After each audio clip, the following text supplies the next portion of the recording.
কে আমাকে নিয়ে যাচ্ছে অজানা পথের ধুলোবালি চোখে মুখে ছড়িয়ে সন্ধ্যায়?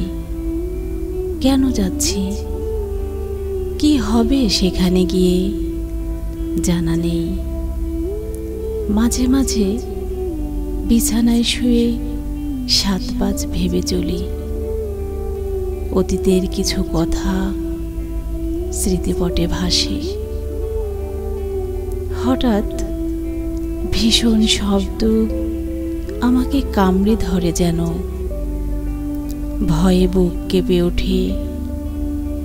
অন্ধকার যেন আরো বেশি গাঢ় হয়ে যায়। এমনকি নিজ হাত এতটুকু পড়ছে না সদৃষ্টিতে। থেকে যেতে হলো আখেরে সেখানে, যে স্থানের সব কিছু বেজায় অজানা। আজকাল প্রায়শই জানাশোনা লোকের মৃত্যুর খবর বিষণ্ণ করে অতিশয়।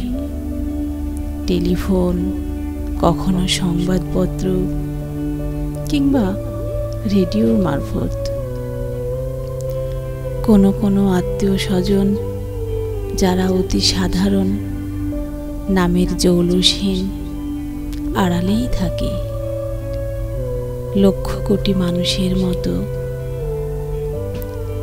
কখনো কখনো আয়নায় নিজের চেহারা দেখে সহসা চমকে ওঠে। এই আমি আজ আমার আপনজনদের মাঝে হেসে খেলে থাকি। একদিন আচানক মুছে যাব, ধুলো তখন সত্তা। পদ্য এবং আপনজন সবই শুধু অর্থহীন হাহাকার।